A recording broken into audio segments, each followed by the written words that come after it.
What if the most dangerous planet in the galaxy couldn't defeat a human, who wasn't even trying? Meet Marin Wells, the quiet exchange student no one noticed, until she walked through acid rain, smiled through crushing gravity, and floated across an abyss like it was a casual walk in the park. On a world built to destroy, she didn't just survive, she made survival look easy. This isn't a story about being the strongest. It's about what happens when the universe meets the unstoppable force of human spirit and a stubborn sense of humor. If you are new here, then please subscribe this channel and show thumbs up by liking the video. Now let's move to this wonderful story. Marin Wells had always been curious, but she never expected her curiosity to land her in a classroom orbiting a star system light years away from Earth. She sat quietly in the third row, the only human in a galaxy-class survival lecture, surrounded by creatures with shimmering scales, glowing feathers, or more eyes than she could count. The air in the room hummed with quiet anxiety, broken only by the sloshing footsteps of the guest lecturer as he floated into view. Instructor Pecor looked like a translucent balloon full of glowing ink, trailing a dozen thin arms that moved in slow spirals behind him. His voice came through the room's translator in a calm, professional tone, though his natural speech resembled a symphony of bubbles and clicks. "And that," he said, "is why the planet Scarvax 3 is classified as a no-contact zone. The last research drone that landed there came back melted, or rather its pieces did." The alien students murmured nervously, some twitching, some curling in on themselves. A beetle-like student at the front lost one of his shiny wing cases from sheer stress. Meanwhile, Marin simply raised an eyebrow. She wasn't trying to seem brave, it just didn't sound that bad. Back home, she'd been through forest fires, tornado drills, and once an entire weekend without Wi-Fi. Pecor paused and blinked his eyes. 7 of them. "Before we begin today's group assignment," he continued, "I have an exciting announcement. Next week, you'll all participate in a live field study, a survival mission on Vorthal." Gasps and screeches filled the room. One student fell out of their seat and curled into a soft ball of panic. Another began muttering in what sounded like a fast prayer. Even the temperature in the room seemed to drop. Vorthal wasn't just any planet. It was a Class 1 survival world, the most dangerous rating known to the galactic education nexus. Most species considered it a punishment just to orbit near it. Marin blinked slowly. "Sorry," she said, raising a hand. "What's for lunch that day?" The classroom fell silent. Pecor hovered forward, his eyes blinking in surprise. "Lunch?" "Yeah," Marin said. "Field trips make me hungry." The instructor's jelly-like form rippled with what might have been laughter. "Humans," he said, "always full of surprises." While the class was dismissed, and everyone scrambled to research survival techniques and panic about the upcoming trip, Marin strolled calmly to the food court. To her, this wasn't wildly different from camping in Arizona in the middle of summer. Unpleasant but manageable. And besides, the last time she worried about something too much, she ended up with an ulcer and a hospital bill.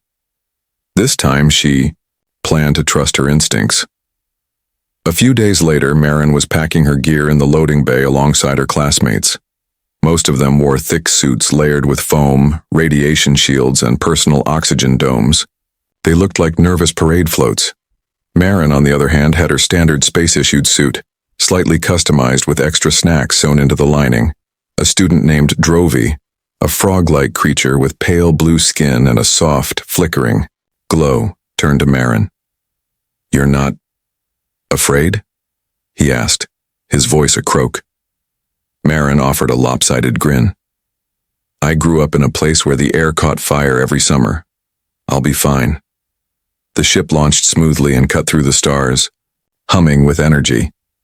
Instructor Pecor's voice came over the intercom, giving survival tips in a relaxed tone. "Remember," he said, "do not attempt to engage with the local predators. Vorthal's gravity is nearly triple what most of you are used to. Expect muscle fatigue. Also, the air may be breathable to some, but corrosive to others. You'll know which you are once you try it, hopefully not too late." Marin sat in her seat, unbothered, nibbling on a protein bar. The others whispered to each other, clearly terrified. A flying student named Zhu nervously examined her wing supports. I heard the last class to visit Vorthal lost 2 assistants and a camera drone. Lost as in misplaced? Marin asked. No. Lost as in eaten, Zhu whispered. When the ship finally landed on Vorthal's rocky surface with a deep thud, the tension in the cabin could be sliced with a blade. The doors slid open, releasing a wind that howled like a banshee. Frost formed instantly, on every surface. A cloud of thick, shimmering fog poured into the entryway. Everyone hesitated, except Marin. She stepped out first. She took one long look at the towering cliffs, the dark orange sky, and the odd glowing fungi that pulsed in the distance. Then she shrugged. Reminds me of that one weird camping trip in New Mexico.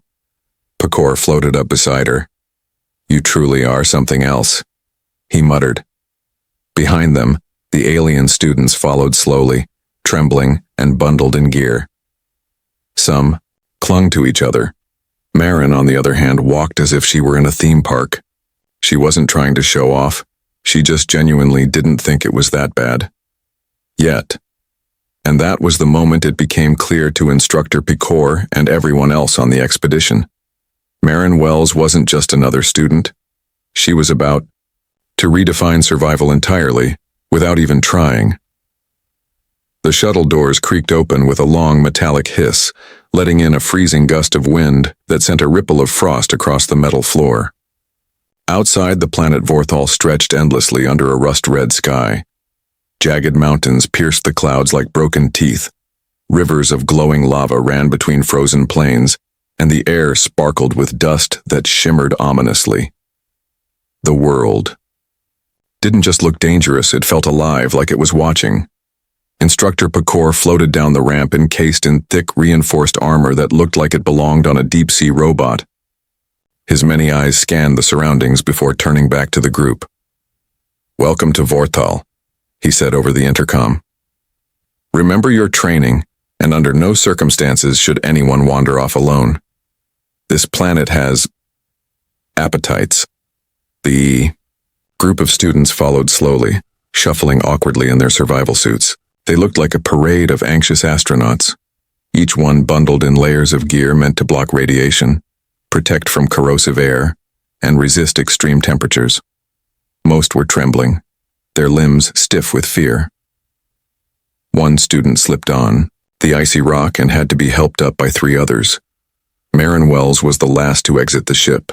Her suit was slimmer than the rest, lightly padded and easy to move in.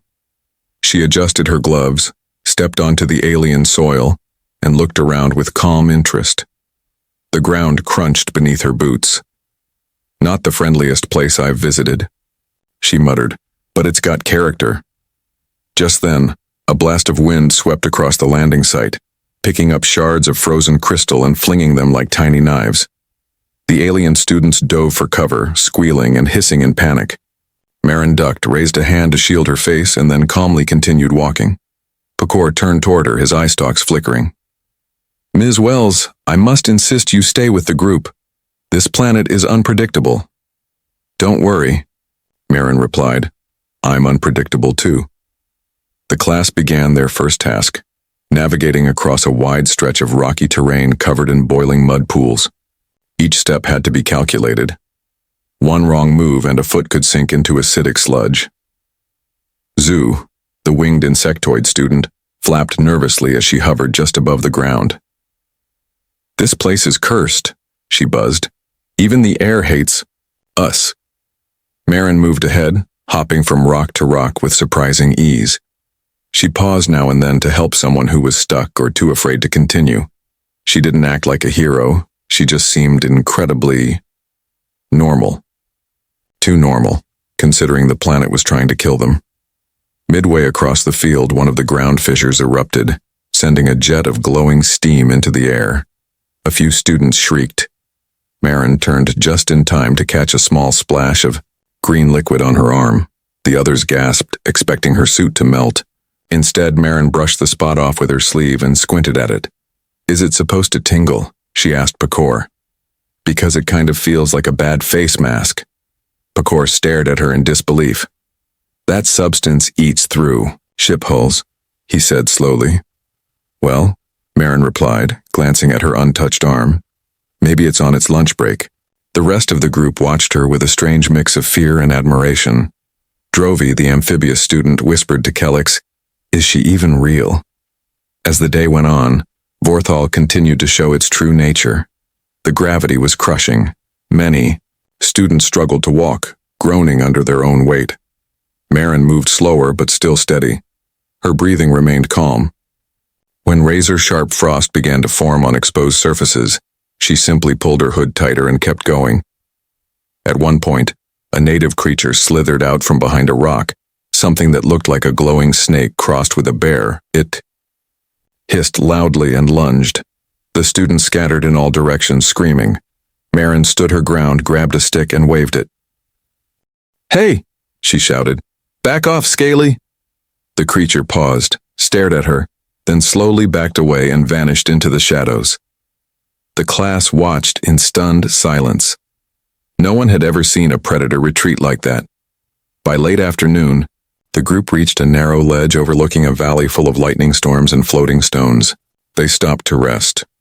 Most were exhausted physically and mentally. Marin sat on a boulder, munching on a granola bar. Kellix, who had been silent most of the day, finally spoke. "You aren't scared, are you?" he asked her. Marin thought for a moment. "I guess not. I mean, I've been in scary places. But fear only helps if it keeps you alert. Otherwise, it just gets in the way." Instructor Picor floated nearby, watching her closely. "You are not what I expected," he said. "No species has ever shown such ease on Vorthal. Not even the ones that evolved here." Marin shrugged. "Guess Earth has its own way of preparing people. This place reminds me of rush hour traffic during a heat wave." The others laughed, nervously at first, then genuinely. The tension started to lift. Maybe, just maybe, this trip wasn't entirely hopeless after all. The sun, or whatever passed for one on Vorthal, began to set. It cast a deep purple glow across the landscape, making the dangerous world look strangely beautiful. Marin stood, brushed off her hands, and faced the group. "So?" she asked. "What's next?" Nobody answered. They were all still trying to figure out how the planet's most terrifying challenges hadn't even made her blink. Whatever was coming next, one thing was clear. Marin wasn't just surviving, she was thriving. And the planet that bit back was starting to look more like a playground than a nightmare.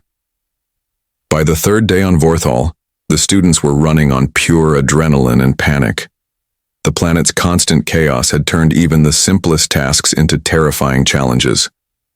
Most of them were sleep-deprived, sore from the heavy gravity, and mentally exhausted from the never-ending threats.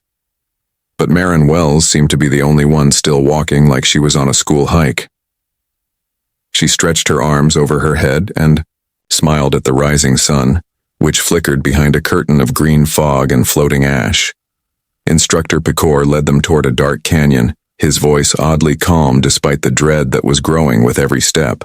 "Our final field challenge," he announced, "is to cross the Maw of Echoes, or as it's been known in less academic circles, the Abyss of Screams." The students froze at the edge of the canyon. It was wide, wider than any of them expected. The ground dropped off suddenly, revealing a pit so deep it swallowed the light. Strange winds rose from below, carrying with them faint voices that didn't belong to anyone present. The sounds weren't loud, but they crawled into your ears and whispered things you didn't want to hear. Some students backed away, their nerves already fraying. The goal was simple: build a bridge from one side to the other using materials from the supply crates.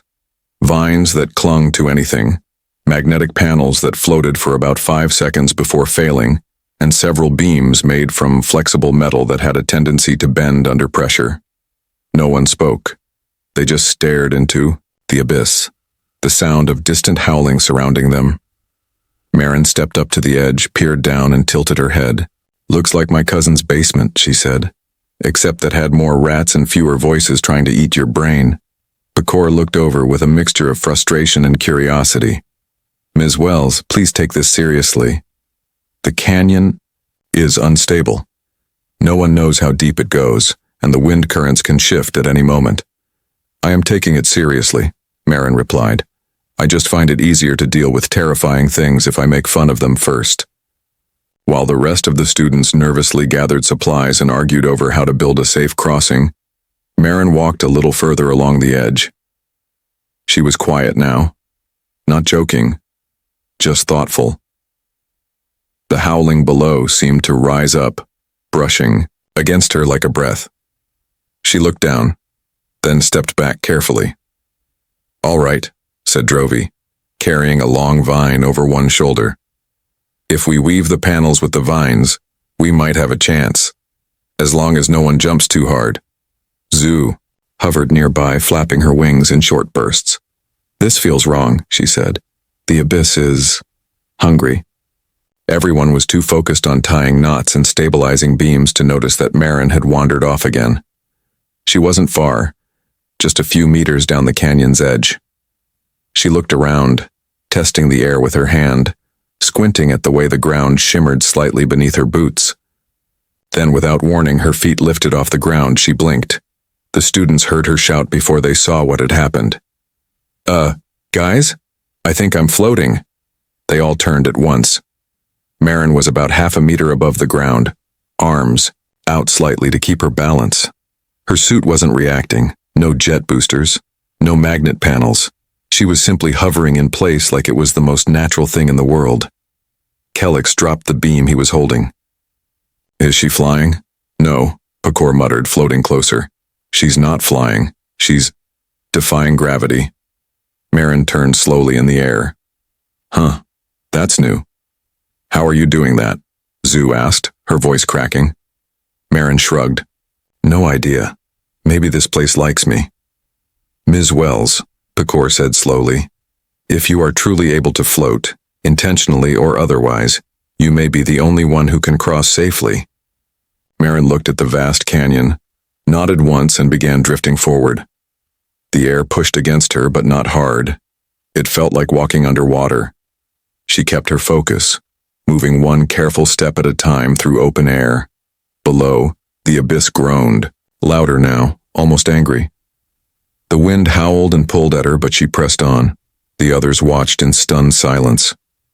No one dared to speak as Marin reached the other side and gently touched down. She waved, completely unbothered. "Made it. Now who's next?" Drovey looked at the half-built bridge. "We still have to build this, don't we?" Marin nodded. "Afraid so, unless you've got secret hover powers too." Pecor floated back to the group.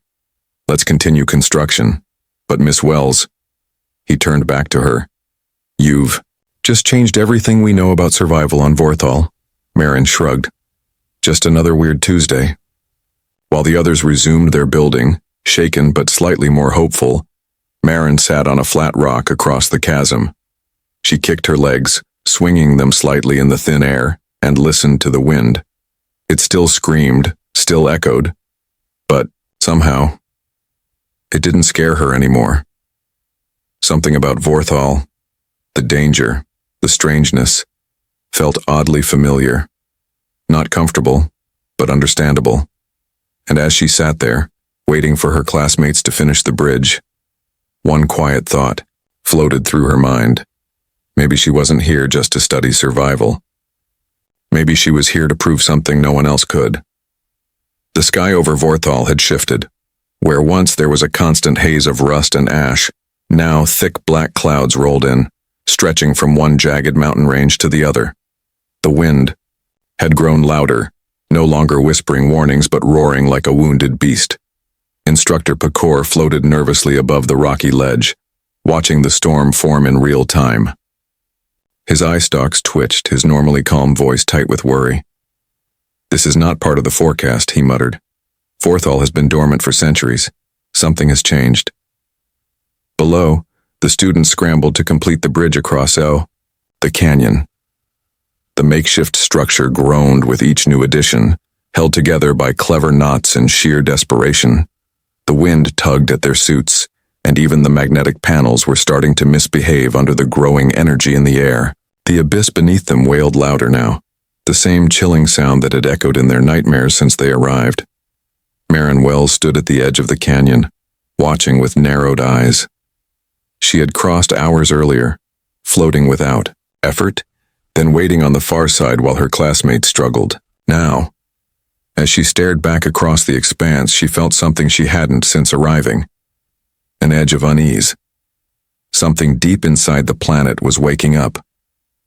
Without warning, the ground shook beneath her feet. The cliff cracked with a terrible sound like thunder-splitting stone. Marin stumbled backward as the rock where she stood crumbled and began to fall into the abyss. She leapt just in time, landing on a nearby outcrop. Pebbles tumbled into the darkness below. On the other side, chaos erupted. The half-finished bridge began to sway. Support beams bending, vines snapping one by one. Zhu screamed as her wings caught a sharp gust, nearly sending her into the chasm. Kelix roared in panic, trying to hold the structure together with his huge hands. Drovey froze in place, his glowing skin dimming in fear. "Back to the ship," Picor shouted, waving all 12 of his arms. "Now this planet is collapsing." The class turned and ran, abandoning the bridge as the wind howled louder, carrying with it a strange heat. Lightning flashed in the clouds above, purple and green bolts striking the ground randomly, blasting holes in the rock. The whole world felt like it was tearing apart. Marin remained where she was, watching the bridge fall and her classmates retreat. She looked down at the widening chasm. Her rocky perch was now a floating island with nothing left to support it. It shifted under her feet. One more quake, and she'd fall straight into the pit. She raised her hand and shouted, "Hey! Bit of a situation here." The class turned. Picor's eyes widened. "Marin!" She gave a weak wave. "Yeah, not to be dramatic, but I'm kind of stuck." Zhu hovered near the cliff. "We can't reach you. The bridge is gone." Marin looked down, then back at the others. "Well," she said, dusting off her hands, "I guess it's time to see if I really do have superpowers." She stepped back, took a deep breath, and then sprinted forward. As the rock beneath her crumbled, she leapt. The air hit her face like a wall. Time slowed. For a moment, she truly believed she might make it. She floated for a second, weightless, her body stretched like a comet.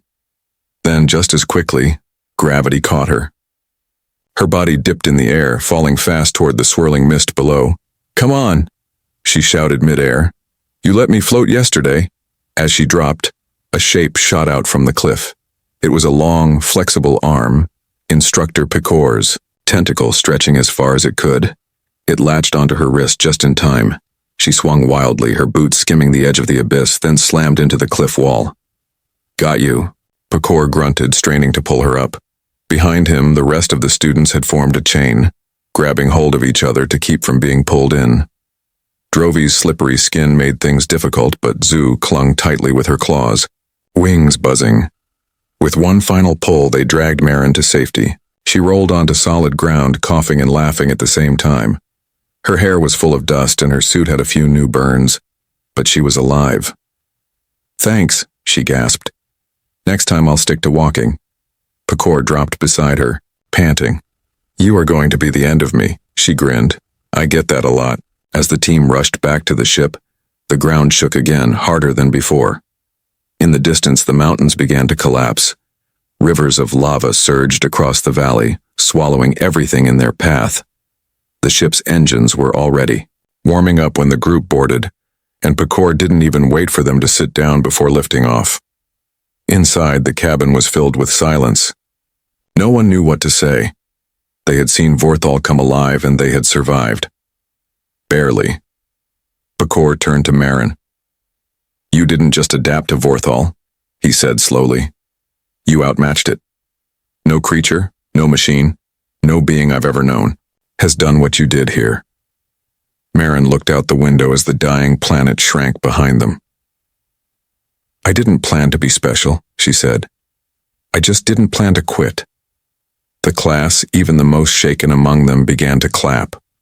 Or, at least made sounds close to clapping. Marin blushed, looking down at her scuffed boots. Picor nodded. "In light of everything, I believe we owe you more than a passing grade. I'm recommending you for an honorary title in advanced survival studies." Marin smiled. "Does it Come with snacks? The laughter that followed wasn't nervous this time. It was real and full of relief. Marin leaned back in her seat, feeling the soft hum of the engines and thinking, just for a moment, that maybe Earth hadn't prepared her for everything, but it had prepared her for enough. And for now, that was all she needed.